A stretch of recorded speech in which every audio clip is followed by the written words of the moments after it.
Bon, j'ai fini le montage là et je me suis aperçu que quand tu vlogs, en fait, tu dépasses un peu le temps. C'est-à-dire que tu t'écoutes parler et tu maîtrises pas tellement ton temps. T'as tendance à dépasser un peu. Alors, j'espère que ce sera pas trop long. Prenez ça comme une sorte de petit cours introductif sur le nouvel esprit du capitalisme et que vous y trouverez plein d'éléments pour essayer de comprendre la politique macronienne. Bon visionnage. Le président Macron sera-t-il le président de l'ubérisation, enterrant de la sorte le salariat et avec lui les astreintes et les protections qui lui sont attenantes? C'est un procès qui lui est fait de façon récurrente, basé d'abord sur son abord optimiste de la transformation numérique de nos économies, qu'il considère comme une opportunité et qui ouvre des possibilités de reconversion dans les bassins d'emploi sinistrés, basé aussi sur sa conception souple du droit du travail, dont les principaux paramètres pourraient être négociés au niveau de l'entreprise, permettant de la sorte du sur-mesure au cas par cas. Vous vous demandez sûrement pourquoi les macroniens ont le vent en poupe en ce moment. Eh bien, ça tombe bien parce que moi aussi. Il y a sans doute des raisons politiques à cela, hein, le fait que voilà, ils ont une stratégie géniale, c'est-à-dire que Macron est vraiment un stratège hors pair. Ils ont réussi vraiment à capter toutes les forces centristes de gauche comme de droite. Ça, c'est vraiment puissant, grâce notamment à un discours de com quand même ultra bien huilé sur le ni droite ni gauche, ou et de droite et de gauche. Il se trouve que ce genre de discours fonctionne extrêmement bien en ce moment. Moi, ce que j'aimerais aller un peu chercher, c'est les raisons profondes qui peuvent faire que des gens s'engagent dans cette voie. C'est-à-dire, sentent vaguement qu'il y a quelque chose qui correspond à leurs idéaux, à leurs aspirations, dans le macronisme, ou je sais pas comment il faut appeler ça. Ces raisons pourraient nous conduire, et c'est ce que j'ai envie de faire ici, à explorer un peu plus l'imaginaire de Macron et des gens qui le suivent, l'imaginaire autour du travail, le rapport au travail que peut avoir Macron, et j'aimerais montrer que la force de cet imaginaire qu'il véhicule ou qu'il mobilise, en fait, ça a pour avantage non pas seulement de parler aux classes sociales qui sont directement intéressées au vote Macron, à ce que les macroniens soient au pouvoir, donc disons des CSP+, des cadres supérieurs, des entrepreneurs, etc. Mais ce que j'aimerais montrer, et c'est ce que va nous aider à faire la sociologie, j'aimerais montrer que, en fait, il y a un lien profond avec des aspirations que nous avons tous. C'est-à-dire que il y a quelque chose dans le macronisme, en fait, qui est capable de toucher bien au-delà des simples cercles, disons des start-upers, des entrepreneurs et tout ce genre de classe sociale ou de milieu professionnel, plus exactement. Il y a quelque chose de profond, et tant que la gauche ou le reste de la gauche n'aura pas trouvé un imaginaire puissant à opposer à cet imaginaire pour donner envie d'adhérer à d'autres représentations, à d'autres pratiques, à d'autres idéologies, eh bien on s'en sortira pas. Cet imaginaire, c'est un certain rapport au travail, et plus exactement, un certain rapport au travail concret. Est-ce que le travail concret serait capable de nous offrir, pour nos aspirations personnelles, pour notre développement personnel, et disons, pour le dire plus généralement, pour notre existence. Donc je parle bien de travail concret, c'est-à-dire que je crois que il y a quelque chose d'attirant dans le discours macronien ou macroniste, qui ne tient pas seulement à son discours sur le travail abstrait, c'est-à-dire l'emploi comme opposé au chômage. Donc, ce qui est attirant chez lui, c'est pas seulement un discours macroéconomique sur le fait que voilà, il va résoudre le problème du chômage ou je ne sais quoi, mais il y a un certain nombre de promesses, d'aspirations qui trouvent des échos dans son programme ou disons son discours. Cette idéologie ou cet ensemble de représentations, je crois qu'on peut le trouver dans un ouvrage de 1999, Le nouvel esprit du capitalisme de Boltanski et Capello. Justement, cette idéologie qui est l'idéologie de Macron, son rapport au travail, c'est ce qu'ils appellent le nouvel esprit du capitalisme. Donc là-dedans, je pense qu'on va trouver énormément d'éléments. La question qu'il se pose dans cet ouvrage, c'est finalement une question qui occupe tout le monde, et notamment les anticapitalistes, c'est comment ça se fait que le capitalisme soit, malgré tout, accepté, bon an, mal an, volens nolens, accepté, alors même qu'il suscite une pléiade d'inégalités. Et que par ailleurs, c'est comme ça qu'ils le définissent, qu'ils le décrivent, c'est un processus absolument amoral, non moral. La morale n'a rien à faire là-dedans. Ils définissent très sommairement le capitalisme comme un processus d'accumulation infinie. Autrement dit, il n'y a pas dans la notion de capitalisme une représentation du juste ou de l'injuste, ou une conception du bien et du mal. Donc comment ça se fait que ça parvienne malgré tout à susciter l'adhésion? La réponse qu'il propose, c'est que le capitalisme, qui est une réalité matérielle, disons, une certaine organisation des rapports de production, une certaine organisation de l'économie de la production, le capitalisme, qui est une réalité donc économique, s'accompagne toujours d'une idéologie, qu'ils appellent un esprit du capitalisme.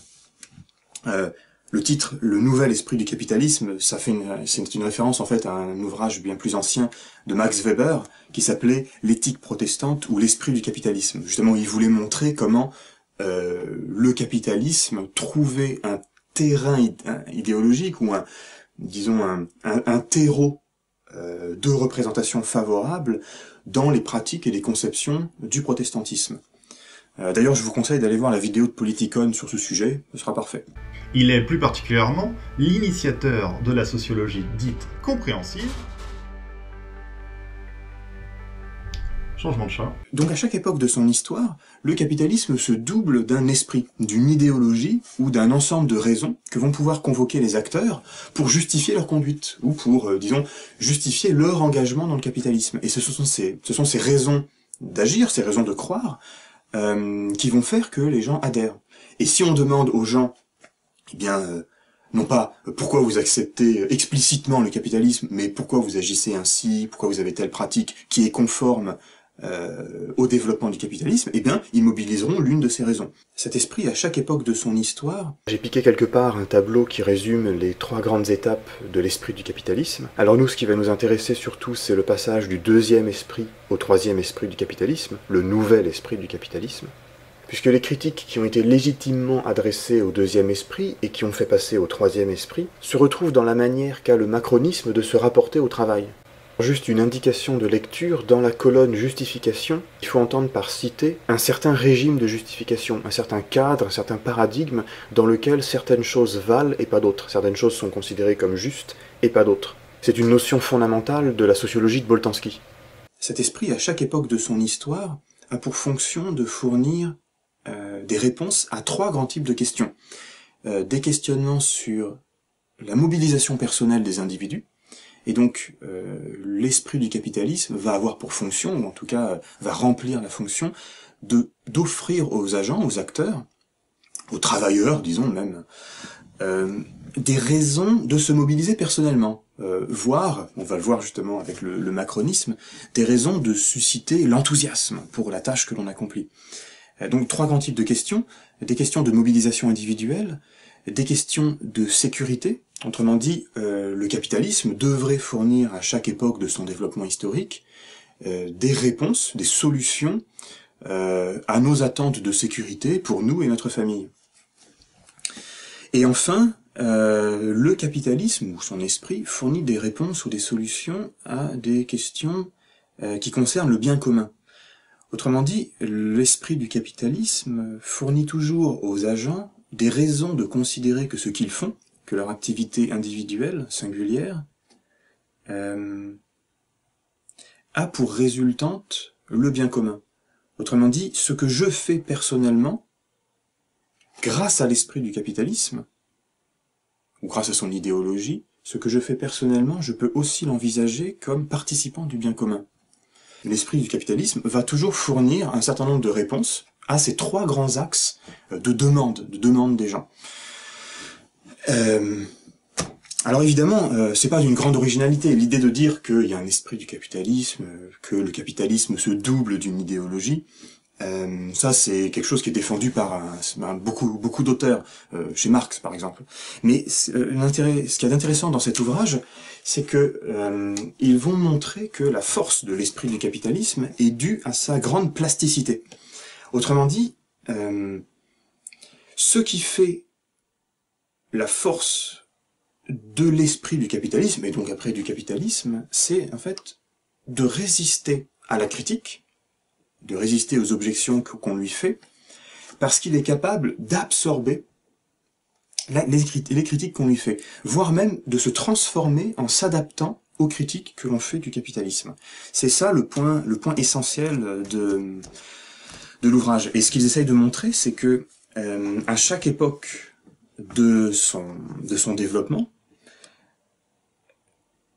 et donc de ses transformations historiques, le capitalisme fournit un esprit, une idéologie, capable non seulement de justifier le nouveau type d'inégalité ou le nouveau type de rapport d'exploitation qui sont mis en place, mais aussi il est capable d'intégrer les critiques qui lui ont été faites à l'époque antérieure.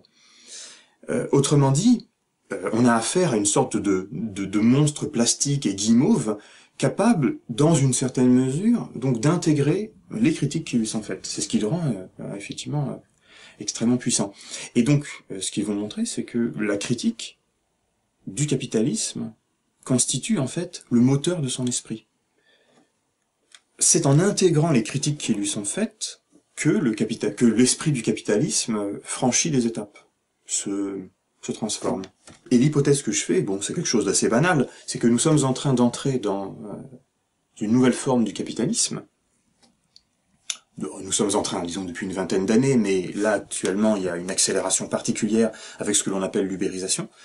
Nous sommes en train d'entrer dans une nouvelle forme du capitalisme, et ce capitalisme, pour justifier les nouveaux modes de domination, d'exploitation, les nouvelles inégalités qu'il met en place ou qu'il suscite, qu'il génère, a besoin d'un nouvel esprit, taillé sur mesure pour que les acteurs continuent à s'y engager.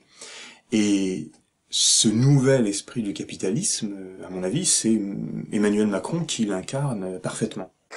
Je crois que les startups peuvent être une école pour la France et avoir une vraie utilité sociale. Elles sont un modèle de ce développement économique, d'épanouissement au travail, de réussite rapide.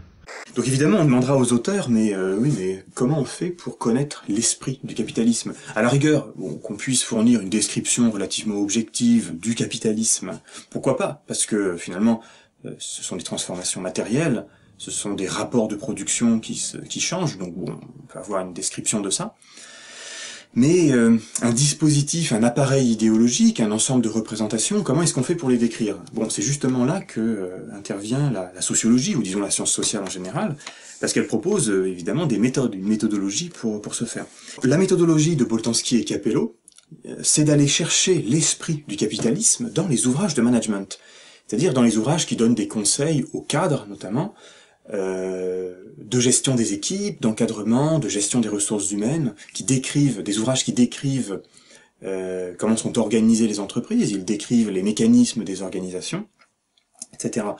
Et le fait que ces ouvrages s'adressent aux cadres est particulièrement intéressant, puisque les cadres sont une pièce centrale, une pièce maîtresse dans le capitalisme. Pourquoi?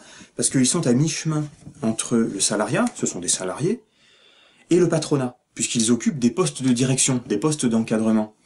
Ils occupent vraiment une position centrale, même dans le dispositif disciplinaire du capitalisme, puisque c'est eux qui, au quotidien, encadrent les équipes, disciplinent les travailleurs. Donc c'est extrêmement important de les avoir de son côté. Si les cadres ne sont pas, si la classe des cadres, vraiment en général, n'est pas satisfaite des conditions d'exploitation, ou pour le dire dans les termes de l'esprit du capitalisme, des conditions d'organisation de la production, si les cadres ne sont pas satisfaits, eh bien, autrement dit, si les cadres lâchent le capitalisme, renoncent à y adhérer, eh bien, tout s'écroule. Et donc il faut à tout prix se les rallier au capitalisme, leur fournir vraiment des raisons d'y adhérer, de s'y engager, voire d'être enthousiaste à son égard. Quand j'arrive le matin sur les coups de 7h, 7h02, je suis comme un fou, je m'éclate. C'est ce que j'appelle ma symbiose corporate. Je suis dans ma boîte et ma boîte est à l'intérieur de moi. Et je peux vous dire que là-haut, ils apprécient ça énormément. Ce que vont faire Boltanski et Capello pour comprendre l'évolution du capitalisme, et donc le passage à un nouvel esprit du capitalisme, c'est qu'ils vont comparer un corpus d'ouvrages de management des années 60 à un corpus des années 90. Ils vont sélectionner une cinquantaine, une soixantaine d'ouvrages, une cinquantaine des années 60, une cinquantaine des années 90, fin des années 80, début 90, les discours destinés aux cadres dans les années 60 et les discours destinés aux cadres dans les années 90. Discours destinés à susciter l'engagement. Ce qu'ils découvrent, c'est une chose relativement bien connue, c'est que, disons, jusqu'aux années 80, jusqu'aux années 70-80, Et depuis le début du siècle, enfin début du XXe siècle, grosso modo, le modèle même de l'entreprise, c'est le modèle hiérarchique, pyramidal, vertical. Autrement dit, bon, il y a une direction identifiable, facilement identifiable, et en dessous, une cascade de cadres qui donnent des ordres, qui reçoivent des ordres, des objectifs, et qui les transforment en ordres et en objectifs à donner, à prescrire à l'échelon inférieur, jusqu'au bout, jusqu'à la fin, qui est, disons, l'échelon opérationnel, des simples travailleurs qui, eux, n'encadrent rien, travaillent juste. Et en fait, c'est un mode d'organisation calqué sur l'armée, tout simplement, avec le super général, et puis en dessous, les différents officiers, et jusqu'au bidas de base, qui obéit. Et donc cet univers managérial, en fait, avait quand même des moyens de susciter l'engagement, parce que l'idée de cette organisation du travail, c'est que vous y trouviez de la sécurité, parce que vous faisiez carrière pendant 40 ans dans la même entreprise. Et par votre mérite, par votre travail, vous pouviez gravir les échelons. De telle sorte que donc vous trouviez à la fois de la sécurité, mais aussi des motifs d'engagement personnel, puisque petit à petit dans votre carrière, vous voyez vos rémunérations croître, ainsi que vos positions dans l'organisation. Donc c'était suffisant normalement pour susciter l'engagement. Mais à partir de l'après-guerre, des années 50, et surtout dans les années 60, puis ça va exploser avec 68, une critique, petit à petit, va se faire jour. C'est une critique que les auteurs vont appeler la critique artiste de ce mode d'organisation, qui est une critique centrée, grosso modo, autour de l'ennui que suscite un tel mode d'organisation. Grosso modo, l'idée c'est que dans cette forme de capitalisme à papa, là, où on fait 40 ans dans la même boîte, on va le matin dans son bureau avec sa petite attache à case, etc. Et on s'y fait chier. On se fait chier. Et à cela, un certain nombre d'abord d'avant-garde artistique, par exemple, mais après ça va être repris petit à petit, y compris par le monde syndical, puis par le monde politique, on va critiquer ce mode d'organisation par des revendications à l'autonomie. Autrement dit, on va dire, le travail lui aussi devrait satisfaire nos besoins individuels de développement personnel et devrait nous apporter des choses dans nos existences. Et pas seulement, disons, un peu d'argent. Les figures de l'entrepreneuriat, ce sont des figures d'une réussite émergente, disruptive, qui doit permettre à des jeunes, comme à des moins jeunes, de se retrouver dans ces parcours et d'oser et de tenter. Bon alors voilà, j'ai tout regroupé dans un tableau, je me fous pas de votre gueule. Alors on voit qu'à chaque époque, le capitalisme suscite différentes formes d'indignation, donc par exemple à l'égard de son inauthenticité, ou à l'égard du manque d'autonomie dont jouissent les travailleurs, ou encore à l'égard de l'égoïsme qu'il suscite, ou encore à l'encontre de toutes les inégalités qu'il provoque. Ces différentes indignations donnent naissance à des critiques, que les auteurs regroupent en deux grandes catégories. La critique artiste, davantage inspirée par des valeurs individualistes, l'épanouissement personnel, l'authenticité, la liberté, l'initiative individuelle, etc. En fait, autant de valeurs qu'on associe à l'artiste, l'indépendance, la créativité. Et la critique sociale, davantage inspirée par la valeur d'égalité. Il faut comprendre que ces deux formes de critique ne correspondent pas à deux époques différentes, mais elles sont formulées en fait en permanence, ensemble. Elles coexistent, parfois elles se contredisent. Et il revient à la sociologie de mettre en évidence les différents groupes sociaux qui les portent, à chaque époque. L'esprit du capitalisme se présente donc comme une réponse à ces critiques. Il se transforme en intégrant les éléments de ces critiques qu'il peut absorber sans pour autant se détruire. Et parfois, il satisfait l'une au détriment de l'autre. Par exemple, on va voir que le passage au nouvel esprit du capitalisme se fait en intégrant une certaine critique artiste au détriment de la critique sociale, qui étaient pourtant toutes les deux dirigées contre lui. Par exemple, en donnant satisfaction aux revendications sur les conditions de travail, en faveur d'une plus grande polyvalence et d'initiative pour les travailleurs. Ce faisant, la liberté est alors préférée à la sécurité, puisque ce gain en polyvalence se traduit surtout par une plus grande flexibilisation et précarisation de toute une frange du salariat. Je vous rajoute aussi les deux colonnes qui distinguent au sein de ces critiques des éléments anti-modernes et des éléments modernes, Pour montrer un peu la complexité historique, et notamment à ceux qui sont tentés par les lectures qui mettent toutes les transformations actuelles du capitalisme sur le compte des bobos ou des modernes, qui seraient les idiots utiles du capitalisme. En réalité, il y a aussi des éléments anti-modernes qui ont participé à la critique artiste. Alors que les ouvrages des années 90 vont décrire une organisation, vont décrire un type d'entreprise organisée non pas selon une structure pyramidale, mais selon une structure en réseau. Autrement dit, à la verticalité des années 60, de la grande firme grosso modo du XXe siècle, va répondre la firme de l'avenir, qui est une firme éclatée, en fait horizontale. Il n'y a plus d'échelons hiérarchiques, il n'y a plus de hiérarchie clairement identifiable.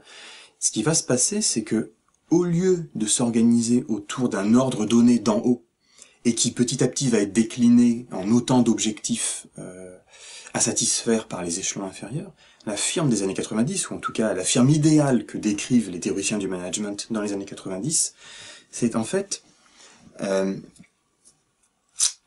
réseau d'individus, de travailleurs, qui vont, à un moment donné, se réunir autour d'un projet. C'est la notion de projet qui est le maître mot dans les ouvrages du management de cette époque-là. Alors ce qu'il faut comprendre, c'est que ces ouvrages de management ne sont pas que des pures descriptions des organisations, des pures descriptions des mécanismes de mise au travail des salariés, des travailleurs. Ce sont aussi, il y a aussi toute une dimension qui est normative ou prescriptive, voire, on va le voir, un peu utopique.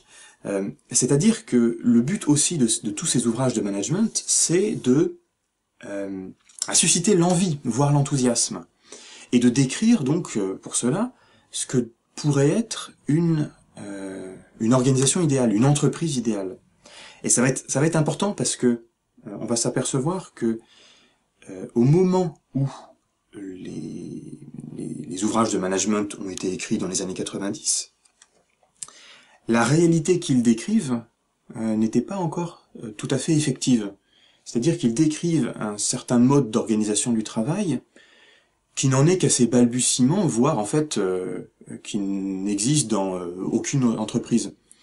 Et c'est seulement à notre époque, donc 20-30 ans plus tard, que la réalité rattrape les discours, justement. On va avoir une réalité des entreprises, de l'organisation du travail, qui va correspondre à la description qu'en faisaient dans les années 90 les théoriciens du management. Ce qui montre que leur littérature n'a pas seulement pour fonction, n'a pas une fonction véritablement scientifique, de description de ce qui est, mais aussi une sorte de fonction prospective, de futurologie ou normative, prescriptive. Ces ouvrages décrivent ce que l'organisation devrait être.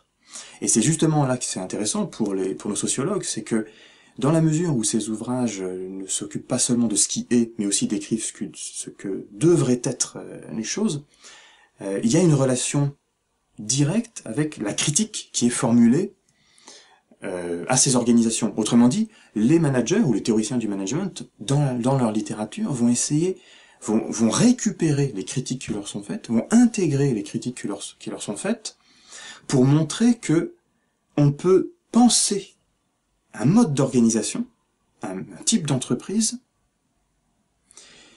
qui absorberait ces critiques. Autrement dit, qui intégrerait ces critiques et qui se transformerait. Cette transition d'un esprit du capitalisme de deuxième âge, disons, à un nouvel esprit du capitalisme, à un esprit du capitalisme de troisième âge, se fait pas vraiment comme un accompagnement de transformations réelles, puisque, comme on l'a dit, les transformations réelles, on commence en quelque sorte seulement à les voir maintenant. Donc c'est une transformation idéologique. Cette transformation, donc, le véritable moteur de cette transformation, de ce nouveau discours, en fait, c'est l'intégration des critiques, et notamment l'intégration de toute la critique artiste. Les entreprises qui se rigidifient, comme les managers qui se rigidifient dans une posture autour de l'autorité ou l'autoritarisme basé sur la compétence, basé sur le statut, vont avoir beaucoup de problèmes. Parce que ces jeunes générations n'ont pas la volonté du tout de se sacrifier. Les Y exigent qu'on s'adapte à eux. Donc vous voyez bien comment s'enchaînent les idées. On a le capitalisme de type grande firme, le capitalisme hiérarchique, très vertical, avec le parcours sécurisé d'une carrière dans la même firme, qui est accompagné d'un esprit donc de ce capitalisme, c'est-à-dire l'esprit grosso modo de la méritocratie, c'est-à-dire que mieux je travaille, j'augmente mes compétences et donc je gravis les échelons. Donc tout ça me donne envie en quelque sorte, ou en tout cas justifie mon engagement dans le capitalisme. Et puis on a petit à petit une critique dite artiste qui se développe, une revendication d'autonomie, une critique du caractère, disons, ennuyeux de cette forme de capitalisme, cette forme d'organisation du travail. En parallèle, on a un certain nombre de critiques classiques, critiques sociales qui se développent, de critiques syndicales, d'inégalités de revenus. Et donc, le patronat lâche du lest sur les questions de critique artiste, sur les questions d'autonomie, cherche à faire en sorte de construire un nouveau mode de management qui intègre ces critiques, mais l'état réel du capitalisme ou les formes réelles d'organisation du travail au sein de l'entreprise ne suivent pas réellement. Il faut attendre plutôt 20 ans, 30 ans plus tard, notamment grâce à l'explosion des plateformes numériques, pour que l'entreprise prenne une forme, ou en tout cas l'organisation du travail, prenne une forme conforme à ce nouvel esprit du capitalisme, qui a intégré la critique artiste. Ce qui est intéressant, c'est que le développement de l'ubérisation auquel on assiste à l'heure actuelle, en fait, correspond exactement à ce que décrivent Boltanski et Capello dans le bouquin. Le développement de ces plateformes numériques fait peur car il annonce l'ubérisation de l'économie. Une activité économique ubérisée, c'est une activité où les emplois salariés sont remplacés par des indépendants qui sont payés à la tâche. C'est une entreprise éclatée, au sein de laquelle on ne peut pas, en réalité, identifier une direction et les salariés. Parce que, tout simplement, en fait, il n'y a pratiquement pas de salariés. En réalité, comment s'organise le travail avec ces plateformes, c'est que vous avez une plateforme numérique qui est dirigée, qui est possédée par un siège, mettons aux États-Unis. Et cette plateforme, en fait, fait se rencontrer des clients, donc des demandeurs d'un service, et des indépendants, des offreurs d'un service. Et ce ne sont pas du tout des salariés. Et c'est ça qui est important. Autrement dit, on a exactement ce que je vous ai décrit, juste à l'instant, c'est que, à l'occasion d'un projet, mettons un projet de course de taxi, par exemple, c'est tout petit comme projet, mais on peut le considérer comme ça. À l'occasion d'un projet, vous avez une offre et une demande qui vont se connecter grâce à la plateforme.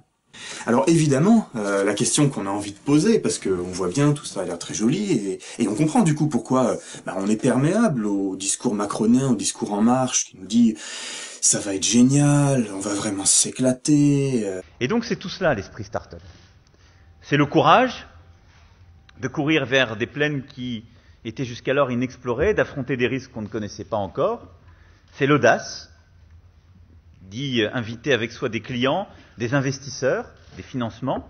C'est l'agilité presque animale qui consiste toujours à se relever, à faire pivoter un modèle d'affaires, à changer les choses qu'on avait prévues pour 10 fois, 20 fois réinventer son projet initial pour arriver. C'est la soif d'apprendre, de découvrir et de faire différemment. On a envie d'y adhérer, on a envie d'y croire même à cette idée.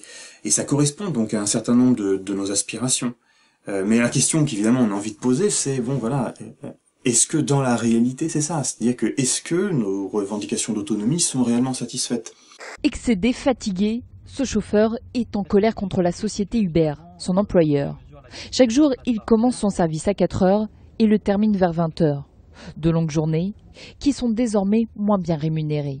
Car l'entreprise a baissé ses prix de 20% pour faire face à la concurrence, intenable pour les chauffeurs. Ils n'auront pas d'autre choix que de cumuler des heures au risque d'être moins vigilants ou alors de baisser leur niveau de prestation. Le service va être moindre, tout simplement parce que on va moins lever les voitures, donc on va réduire les coûts sur les frais réels. Mais une chose est sûre, c'est qu'on ne peut pas se permettre de travailler dans ces conditions-là. Ce chauffeur a un temps pensé arrêter son activité.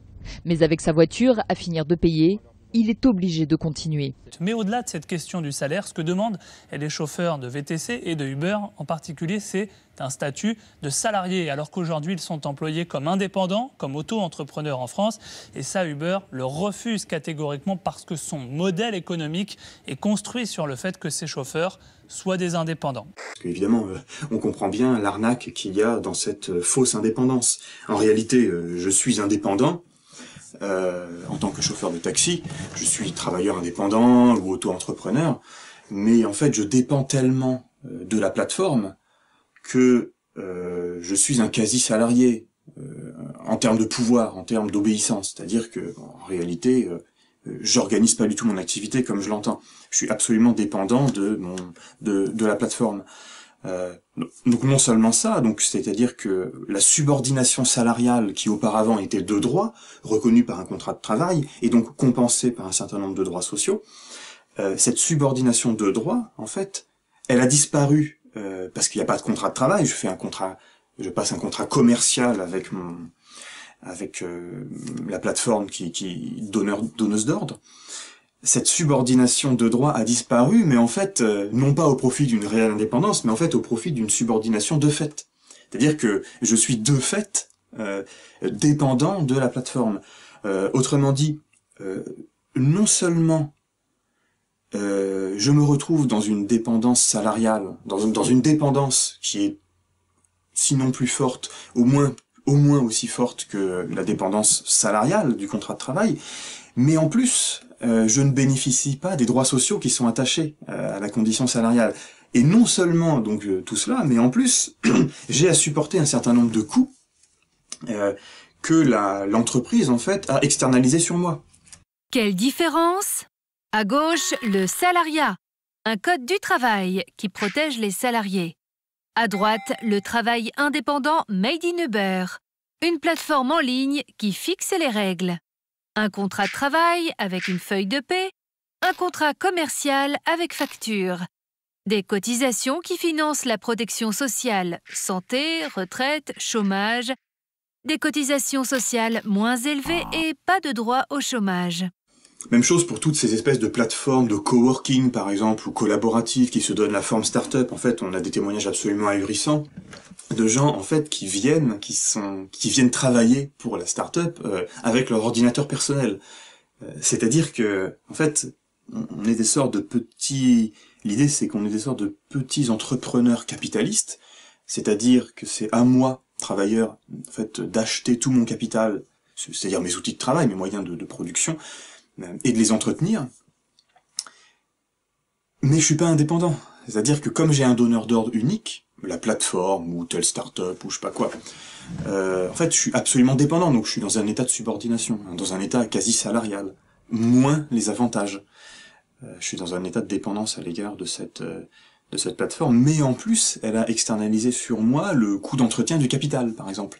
Alors qu'auparavant c'était, dans la firme classique, c'est internalisé, c'est-à-dire que c'est à ma boîte, à ma société, de me fournir les moyens de travailler.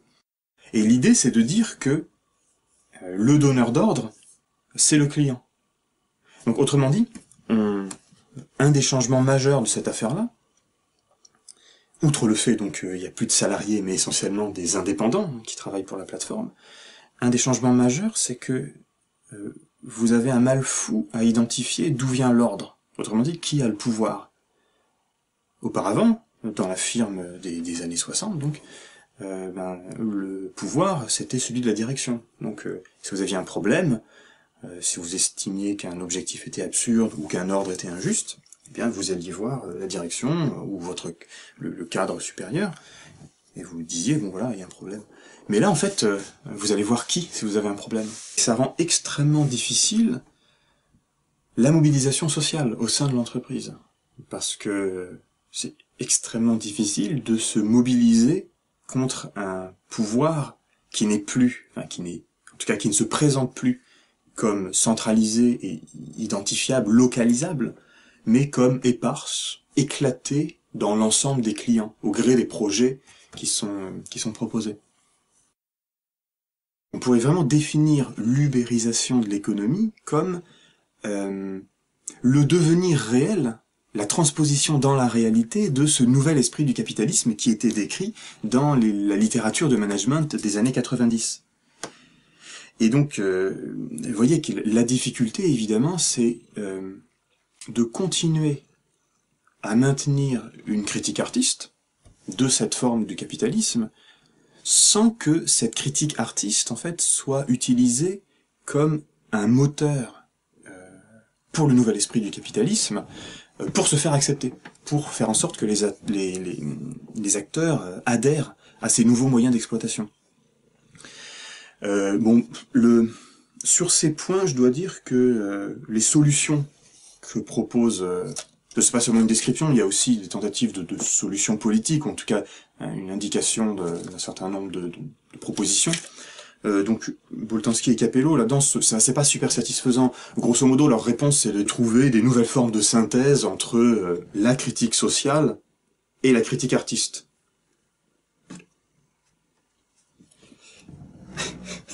Oui, d'accord. Ok. En un sens, on pourrait aussi cartographier les grandes forces de gauche à partir de cette dichotomie. Si on regarde la dernière présidentielle, par exemple, on peut faire, disons, ce serait des distinctions un peu grossières, parce qu'en fait, chaque courant essaye d'intégrer les deux dimensions de cette critique. Mais, vous voyez, si on essaie de distinguer un peu, on pourrait dire, par exemple, que le courant qui a essayé d'incarner le Parti socialiste, celui de Benoît Hamon, a essayé de renouveler la critique artiste. Vous voyez, il s'est entouré typiquement d'intellectuels, par exemple comme Dominique Méda, qui essaye de réfléchir à ce genre de problématiques, ainsi que, disons, toutes ces réflexions sur le revenu de base. Et puis de l'autre côté, il y aurait, la France insoumise, qui est plus une héritière de la gauche, disons, classique au sens marxiste, qui, insiste davantage sur la critique sociale. Mais bon, c'est insatisfaisant. On voit bien que chacun de leur côté essayait en fait de proposer des synthèses des deux. Mais intellectuellement c'est jamais super satisfaisant. Et puis politiquement ça a pas marché de toute façon. Mais bon, je pense que c'est dans ce sens-là qu'il faudrait aller, essayer de trouver de nouvelles synthèses, mais de nouvelles synthèses qui intègrent aussi la critique artiste, mais qui soient pas pour autant, qui servent pas pour autant la soupe au nouveau capitalisme. C'est ça tout l'enjeu. Parce que actuellement, ce qui se passe, c'est que les macroniens en fait captent, mais hyper facilement en fait toutes ces revendications. Et ça va être vraiment très très dur de construire un contre-discours. C'est évidemment pas moi qui vais le faire aujourd'hui. C'est ça qui est difficile. Mais enfin donc on va travailler il nous faut travailler dans ce sens-là, hein. C'est le rôle des intellectuels. Voilà par exemple un véritable défi pour les intellectuels, penser une synthèse entre ces deux formes de critique dans un contexte renouvelé qui est celui de l'ubérisation. Sinon allez faire un tour dans ce bouquin. On se retrouve bientôt. Salut. Ah, et pendant que j'y pense, n'oubliez pas de liker, de partager, de mettre des commentaires. Qu'est-ce qu'il y a d'autre? De mettre la cloche aussi pour les notifications. Qu'est-ce qu'il y a d'autre? Et puis aussi de me donner de l'argent sur Tipeee. Alors ça, faut pas hésiter. Si vous savez pas quoi faire de votre argent, donnez, moi je trouverai. Je ne suis pas un ubérolâtre.